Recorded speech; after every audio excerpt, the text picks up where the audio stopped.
What is going on, everybody? I'm Hoops and Hip Hop, and welcome to the 4th episode of the Pokemon Podcast. And oh boy, do we have a doozy today, because I am recording this on the same day that Nintendo had their E3 Direct presentation, where we learned some more information about Pokemon Sword and Shield, and what we ended up learning in the Direct itself has sparked a lot of controversy and has just enraged a lot of Pokemon fans, and I have a lot of things I want to say about this particular discussion. But before we get into that, before I go any further, the topic of today's podcast is going to be all about, does transferring your old Pokemon from older games to newer games, does that really matter? Is that really needed? Is that really necessary? Because like I said, in the Sword and Shield Direct, or in the Nintendo Direct, we got some news about that made a lot of fans angry. So that is going to be what we're talking about today, but I am also going to go over the rest of the details that we learned from the E3 Direct before we get into that kind of discussion, because like I said, it's going to be heated, so I want to get the other stuff out of the way, make sure we give everything a little bit of attention before we get into the nitty gritty. So getting into the details we learned specifically, we didn't learn a whole lot of new things, because the Direct for the most part was focused on other things, other Nintendo games. By the way, Breath of the Wild sequel looks incredible. Banjo-Kazooie and Smash, holy crap, like, I'm hyped as heck for both of those things. But in terms of Pokemon, we did learn about another gym leader that is going to be in the game, and that would be Nessa. She's a water gym leader. It looks like she's going to be the second gym leader overall. She's already a fan favorite, kind of waifu material type of character, so that's pretty awesome. Definitely everyone loves her. And then we also got introduced to 2 new Pokemon. We did not get to see them in the trailers or anything like that. They were only available in the demo that was present only at E3, so you had to be there. So the only images we have of them are off-screen pictures, so we don't have any direct feed gameplay or official artwork, but the names of these Pokemon are Yamper, the electric type Corgi Pokemon, and Impidimp, the dark fairy imp Pokemon. And to be honest with you, as far as my opinions go, I really like the Corgi Pokemon. I think it's awesome. Obviously, Corgis are an amazing dog breed, so having a Corgi dog Pokemon is gonna be amazing by default. But I really like how they made it electric type instead of a normal type that you would expect out of a dog Pokemon, or a ground type or something. I think that was really cool. As far as the design itself goes, once again, we don't have official artwork or anything like that, but from what we have seen, I think it looks really nice. I think it looks cute. It looks like a very good boy, very good pupper. So I am a fan of that. And as far as Impidimp goes, it's definitely the one that's getting a little more people are kind of just stopping and staring at it a little bit longer compared to Yamper. And this is because not because it's a fairy dark type, because dark fairy, that's a very cool type. It's never been done before, so people are definitely welcoming of that. It's just its design is kind of it definitely looks impish, it looks mischievous, it fits the bill of what a dark fairy would be, but it definitely looks a little bit unique is the way to put it. I would not say it's bad looking by any means. I am definitely very open-minded when it comes to new Pokemon designs, because I believe they all have a place, they all have a role to play, but it definitely has that distinct type of look that some people are going to love, some people are going to hate. I'm going to reserve my overall judgment until I see official artwork, direct feed gameplay, that sort of thing. But from what I can see, it's not the greatest new Pokemon that we've ever seen from Sword and Shield. But like I said, it fits the bill of a dark fairy. If you think of a dark fairy type and you see this Pokemon, it definitely fits the bill. So I definitely have to at least give it that much. And in terms of other gameplay mechanics and stuff, we really didn't get introduced to any more characters or Pokemon, but we did get introduced to some new features. We have the YCOM, which is essentially the communication feature of this game, like the PSS and X and Y or the Festival Plaza and Sun and Moon. It looks like it's going to be able to tell you kind of like what's going on with your other local players, or maybe like your friends list, people online, that sort of thing. It's going to let you know if they want to trade, if they want to battle, if they want to do a max raid battle, and it all kind of lets you know like on your actual gameplay screen, so you don't have to go to a separate menu to find that out, which I think is really nice, makes it a lot more convenient. And then the raid battles themselves also proved to be really dope, because it showed off the fact that the raid Pokemon are extremely tough in the game. Not only are they obviously huge, not only can they take a hit, but they also can basically cheat, if you will, in that they can use multiple moves in one turn.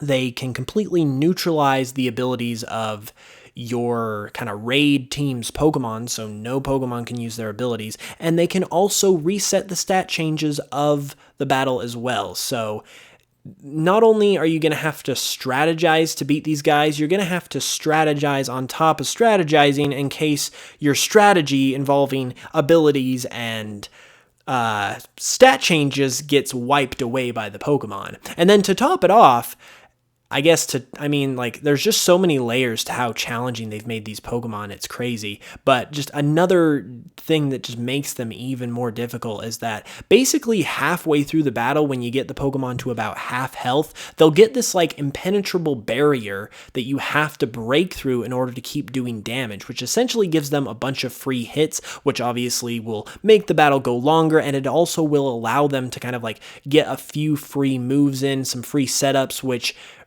is, once again, that's frankly cheating, but I probably would not have it any other way for this type of Pokemon, because when it comes to Pokemon games, we've always wanted a sense of challenge as fans. There's been concerns that the series is getting easier thanks to like having to appeal to kids and stuff like that. But this definitely like seems like challenging, and almost excessively challenging with the amount of advantages they've given these max raid Pokemon. So I'm really happy about that. And then the other thing that they showed off is when you finally beat the max raid Pokemon, you have a chance to catch it. Everyone in the party has a chance to catch it, but you only have one chance to catch it, meaning if you throw your Pokeball and the Pokemon breaks out, presumably you're out of luck, which just kind of is the cherry on top to this whole concept, which I think is personally amazing, because I want something challenging once again in my Pokemon games. So this makes me look forward to it more as opposed to less. And then the other thing is that not only do you get the chance to catch it, you also get various items for beating the max raid Pokemon as well, which is something people were wondering, and that has now been confirmed, which is really nice because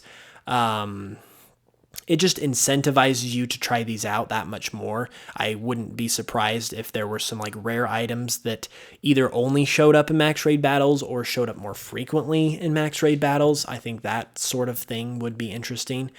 And then moving on from there, we also got one other thing I do want to talk about before we get into the main topic of discussion, is the fact that they showed off some new weather effects, and they showed off kind of how wild Pokemon in the overworld, or in the wild area, I should say, work. So with the wild Pokemon, they actually kind of combined the two wild encounter methods, where you've got like roaming Pokemon in the overworld that are just out and about that you just have to run into to encounter. But then they also do have random encounters as well, but it's kind of a refined random encounter where you can go into the tall grass and you'll get a random encounter, but you won't just randomly appear in a battle with a Pokemon. You'll instead see a Pokemon get like a exclamation point on top of its head. You can't see the Pokemon, but you can see the exclamation point.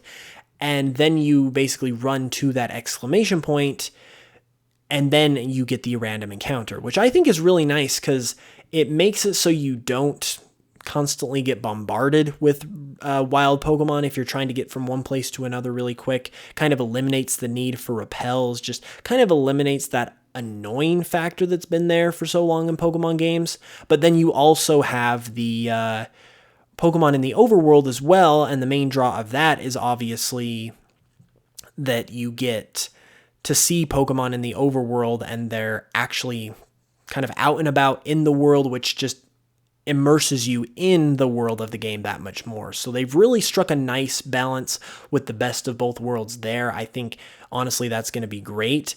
And they also showed that, at least in the wild area, it seems like there's no level cap on the level of the Pokemon that you can encounter at any one given time. So for instance, you could kind of be fresh off the block and have like a bunch of level 10 Pokemon, but then you could run into a level 30 Pokemon just right around the corner without any warning.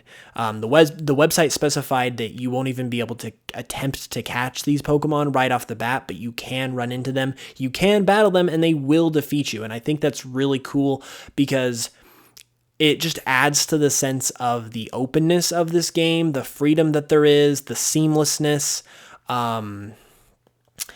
And I really like that. It's a really nice It's a really nice breath of fresh air to kind of have. I mean, it doesn't really it's not a mind-blowing feature or anything like that. It's more of a small detail, but I think it's a nice attention to detail to, once again, really get you invested in this idea that this region and this game is really open, it's really broad, it's really explorable, and there aren't any boundaries. And I think kind of eliminating that level structure of wild Pokemon is one boundary that they've kind of broken down in this game to really provide a seamless experience in the adventure once again, which I think is awesome. And then another really nice attention to detail that they did was with the weather effects, where we already knew that there was dynamic weather in the game with rain, snow, hail, sandstorms, basically everything we've seen in Pokemon up to this point. But they also showed off the fact that weather effects can essentially combine with each other in some cases too. So for instance, in a thunderstorm, you will not only get the rain weather effect in battle, but you'll also get an electric terrain as well, and those will be going concurrently with each other, which I personally think is amazing, because obviously in that kind of situation, they could have very easily just threw in a rain feature for the battle and gotten away with it, because obviously it's raining in a thunderstorm, it's raining on the battlefield, that is sufficient in terms of a weather effect. But I feel like they really went the extra mile with kind of combining the literal two elements of a thunderstorm, water and electricity, into the actual battle itself, so you can really kind of feel the weather, I guess. It's not kind of just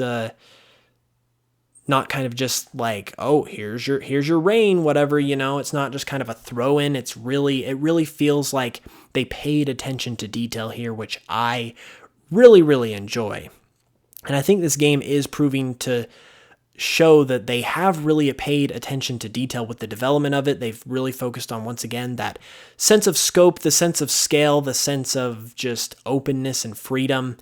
But then we hit a snag. The hype for this game was going really well, but today, with the announcement that we got in the Direct, it's kind of really upset a lot of people. And that announcement in particular was the fact that there's essentially not going to be a National Pokedex in this game, meaning that if you have Pokemon you want to transfer over from older games, you will only be able to do so if they are within the Galar region Pokedex. That doesn't necessarily mean only Galar Pokemon, it just means Pokemon that have been designated as part of the Galar Pokedex are the only ones that will be included in the game. So if you have, let's say you have a Sandshrew that you really want to transfer over, and Sandshrew isn't a part of that list of Pokemon that's in the Galar region Pokedex, you won't be able to take it from Pokemon Home or from your older games and into Pokemon Sword and Shield. And this has upset a lot of people, because one of the things that a lot of people like about Pokemon, I guess, and one thing that's really important to them is being able to transfer their older Pokemon from the older games to the newer games. And this is kind of like obviously stopped them from doing that, and people have gotten so upset to the point that on the gameplay video of the particular the Nintendo Treehouse live stream where this announcement was made, the actual video of it on YouTube has like a ton of dislikes. It's basically like only like a 3-to-1 like to dislike ratio, as opposed to like hardly having any likes like you would hardly having any dislikes like you would expect. And then I've seen just a bunch of comments on like the different Facebook posts about the game that people are like, I'm gonna boycott this game and never buy anything Pokemon related until they bring this back. Like, people are upset about this, and you know what? I'll just go ahead and state it right now. While I absolutely do understand how important something like this is to other people, I not only think that people like this that are saying they're going to boycott the game or whatever, boycott Pokemon, I not only think that they are taking this way too far, I think they have a very, very gross sense of entitlement and are completely just askew in terms of what they should be allowed to expect from a Pokemon game. Because if you break down the feature in and of itself, essentially what it's allowing you to do is transfer save data in the form of your old Pokemon from your old game that is now out of date, that is no longer even being supported by the Pokemon Company, to your newer game. I would like anyone to mention one other video game in history that allows you to transfer save data from an older game in the series that's out of date to a newer game in the series. In the entire expanse of video game history, I bet you that list would be contained to my 2 fingers and maybe one of my feet. It would be a very, very tiny list, and most of those games would probably be Pokemon games. The reason why people have kind of come to expect this feature and essentially demanded it at this point is because it has become a standard thing for Pokemon. It's essentially been there since from the beginning, that you can transfer or move your Pokemon from an older generation to a newer generation. But I am definitely going to play the devil's advocate in this argument, because I have never, ever been a person who transfers Pokemon. I have played every single Pokemon game, every single generation since Pokemon Red and Blue. I literally have all of the I own all of the games right now, and that has never interested me. I've maybe done it like once or twice just to like experience it, just for the novelty of it, but that's never been a thing I have wanted to do. And that's not to say that people who do want to do it are invalid. Like, there definitely is some value in it. That's why people are so upset, because it is cool to have a Pokemon that you might have had a connection with in a previous game come over and experience the new adventure. That's kind of what Pokemon is all about to a certain degree. But at the same time, once again, we're talking about an old game versus a new game. Like, the reason why it's a new game, the reason why you go to a new region, the reason why you have new Pokemon is to experience that new game, experience those new Pokemon. Like, why? Like, if you really want to play this new game so bad, but you absolutely refuse to play it unless you can bring a Pokemon that you've already spent 100 hours with over with you, then I don't even see why you're interested in the new game in the first place. You should just be stuck and glued to the game that has that Pokemon that you've spent 100 hours on, because obviously you're so in love with it. I just think it's completely it's one thing to be disappointed, but it's another to kind of chastise Game Freak for not including something that they by no means are demanded or like required to include in their games. Because once again, essentially what that equates to is supporting old titles that they don't even have, like, that aren't even current anymore. They're essentially being demanded, because of the demand for this feature,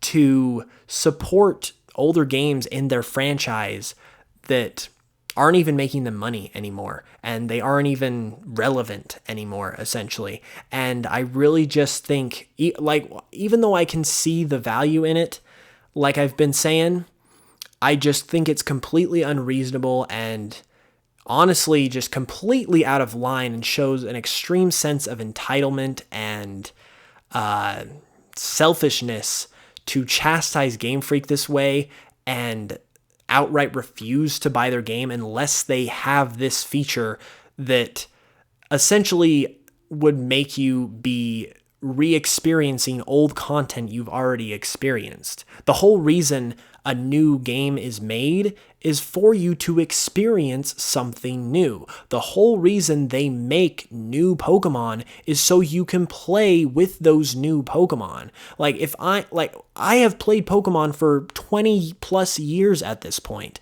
Why in the heck would you want to play through a game with the same exact Charizard every single time when you've got hundreds upon hundreds, literally, of brand new amazing Pokemon to find and discover? I really think, just to a certain degree, it defeats the purpose of having a new game in general if all you want out of that new game is your old game. Like, think about that for a second. If all you want out of a new game is for your old game to be brought into it, then there is a problem. There is nothing wrong with having praise for a feature like this if it is included into the game. Like, it's fine if, like with Pokemon Home, for instance, people were happy when that was introduced because it meant we could bring Pokemon over. Like, it's fine to praise Game Freak for this type of feature, because if they are including it, then they're adding a feature into the game. They're adding more content into their game, and therefore they deserve to be praised for that. But I do not believe it is reasonable in any sense of the word to criticize Game Freak in this way, because once again, they are not required to support old, out-of-date games that essentially would have you experiencing the same thing over and over again when they're trying to give you a new experience with the new game. It just really does not make any sense to me. Once again, I know people value it. I respect that they value it because I can understand it, but I just do not think it is worth criticizing Game Freak. I don't think it's worth bashing them for it. I don't think it's worth hating on them, because I really think when you get to that point, you're really bringing about a sense of entitlement on yourself, a sense of selfishness, a sense of conceitedness that they owe this to you when they absolutely do not owe this to you. And overall, I just think it's a sticky situation for sure, just because of the history of this being in the franchise. But I just am kind of a little bit disgusted in a way with some of the stronger opinions of some of the fans. I will say, however, that I am personally disappointed that they don't have every single Pokemon in the game natively. That's something that I definitely feel should be the case. But in terms of just strictly bringing over old Pokemon, I just can't see the argument for that. I can get why you like the feature. I can get why you would enjoy the feature, but that's all it really comes down to, is you're wanting Game Freak to bring the old game into the new game. You want them to give you the same experience over and over again, to the point where it's literally we're not talking like a game mechanic that's really cool, or a feature, or a style. We're literally talking save data. You want the same save data in your new game from your old game. It just really does not make any sense to me at all. But with that said, I would like to see Game Freak kind of roll out some sort of update or patch that continually adds new Pokemon to the game. Because once again, like I said, I do want to see all the Pokemon in the game. I am disappointed by that. I'm just not disappointed or think it warrants criticism for the whole transferring feature. But in terms of just having every Pokemon in the game, I would like to see that happen. I would, for the sake of people that do have sentimental attachment to older Pokemon, I would like to see that happen. It's not something that I don't want in the game. Like, I would welcome it being in the game, and I do hope, especially given this criticism, that they kind of like slowly roll out new Pokemon and free updates every couple of months until we have all of them. I'm just personally upset with the amount of people that are upset and just like willing to boycott the entire franchise.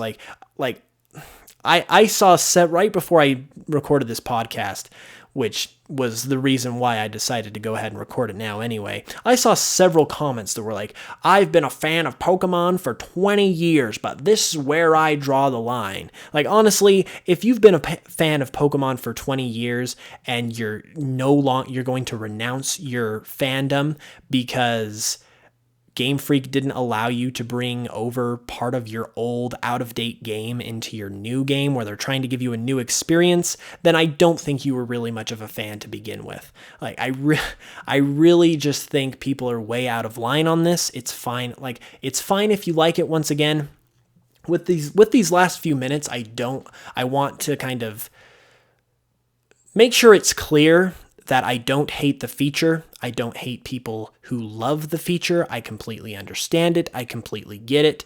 I just think it is wrong to criticize Game Freak for including something that they are not required in any sense of the word to include. Because once again, you're asking them to bring over out-of-date content. You're demanding them to bring over out-of-date content that they really don't get any benefit from. And while that can be applauded if they do include it, and it can be disappointing if they don't. Like, it's not like you can't, like, it can't be a bummer. I'm not saying that. I'm just saying to outright, like, put Game Freak, like, under fire and, like, burn them at the stake for that. I just think it's unreasonable. I think people are getting a little too entitled because this is honestly such a unique feature that Pokemon fans have been lucky to have in the franchise up to this point. Like, the fact that Game Freak has done it at all shows how committed they are to their fans. So hopefully some kind of balance can be stricken, and hopefully people will realize that there are greener pastures out there. There are new experiences to be had. There are new Pokemon to be caught. There are new adventures to be experienced. That's literally the whole point of a new game, especially a new Pokemon game. That's why you get the new Pokemon. But with all that being said, that's pretty much going to wrap it up here. If you are on the YouTube channel, definitely leave your thoughts in the comments below. This is definitely going to be an interesting one comment-wise. Once again, if you love the feature, by all means, more power to you. Just kind of think through your disappointment a little bit before you start randomly flaming Game Freak for this particular thing, because yeah, like I said, it's kind of a tricky situation. But if you did enjoy the podcast as well, be sure to give it a like if you're on YouTube. If you're on Spotify or iTunes, you can definitely reach out to me personally, Hoops and Hip Hop, on Twitter, Instagram, Facebook. You can reach out to UCast Studios on Twitter as well, and on YouTube.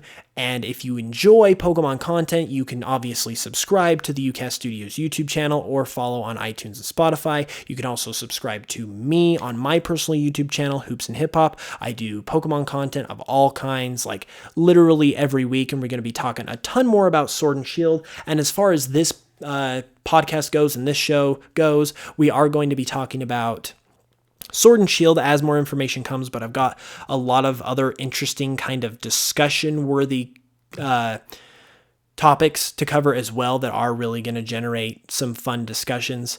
Once again, I love everyone. If you're listening to this podcast, I love you. I hope I didn't offend anyone too much. I just kind of had to get that off my chest because I felt like people were getting their opinion off their chest, so I kind of had to play the devil's advocate and kind of throw in a different perspective to the whole argument. So with all that being said, thank you so much for listening this far. Once again, follow me if you haven't, follow UCast Studios if you haven't. We'll be back next Friday with another video or another episode of this podcast. So until the next one, I hope you all have a great week, and I will see you guys in the next one.